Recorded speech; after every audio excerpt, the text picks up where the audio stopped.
here in Zionsville, one local spot is doing it the old school Italian way. Welcome to Convivio.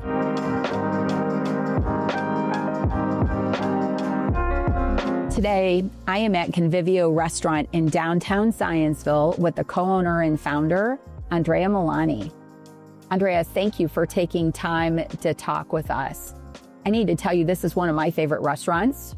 I was here for dinner last weekend, so wanted to just start by understanding what was your inspiration to bring Convivio to Zionsville?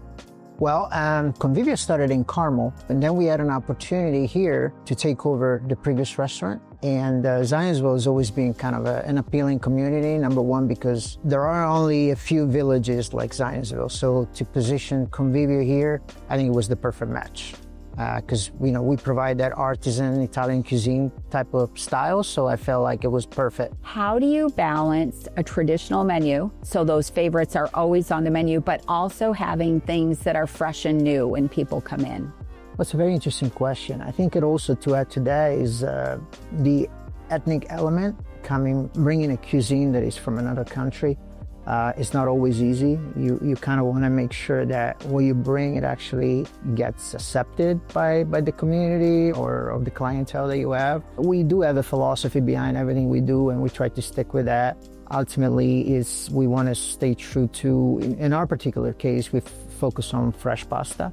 So everything is oriented on the fresh pasta, and so all the pasta dishes. And we're trying to balance it between some original stuff that gets created by our own chefs, something that can be identified with the authenticity of the cuisine that we do, and also trying to also compromise a little bit with some of the taste of the people that we're trying to cater for. My mom and dad own restaurants in Italy, so it was one of those things that I grew up with. I learned the trade through my mom and dad. My mom was the chef, my dad was kind of the maître d' and running the entire operation. And when I came over here, it was the easiest thing for me to do. And then I started my own career. It took me to a point where I wanted to build my own restaurant, and that's what we are today. I love the heritage in that. You truly are an Italian chef. I can't wait to see your oven and your kitchen in action. Thank you.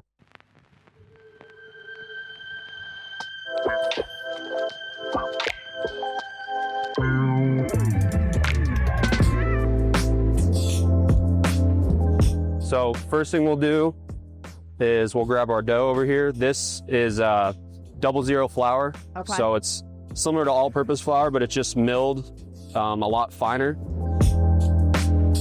Cover that all over. We have like a commissary that makes our recipes for this dough, and they're all weighed out to 10 ounces. Flour up our board here. This is the first one, so I'll go a little heavy just because you don't want anything sticking. And what we'll do here is we'll just kind of press down on it. You want to degas the dough, any gas that might be in there from the proofing process. And then what I'll do is I'll go through and I'll kind of make my crust. So just kind of press on the outsides here. And then what I'm going to do is I'm going to push this out and then turn it. So this ridge kind of gives my fingers something to grab onto. And then this is probably the hardest part that it was for me whenever I first started learning pizzas. So what you're gonna do is you're gonna take your hands and you're gonna kind of make a fist, and you're gonna work the outside of this dough. And I'm just gonna kind of let gravity do a lot of the stretching.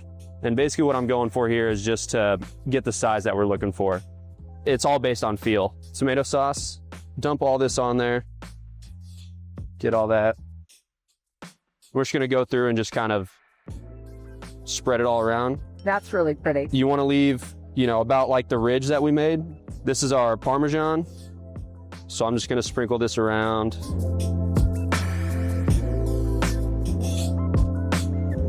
And then this is just fresh mozzarella.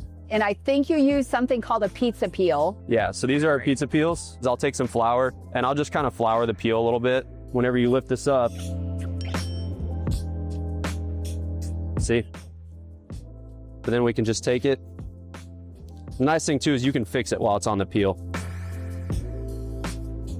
Just have it like that. Same size as the peel. And this is the other tough part. Whenever you put that in the oven, got to shake it off there.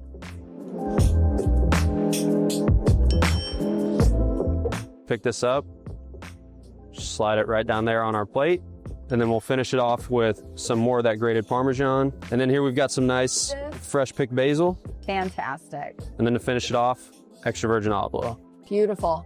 It smells amazing. You did a great job. Thank you.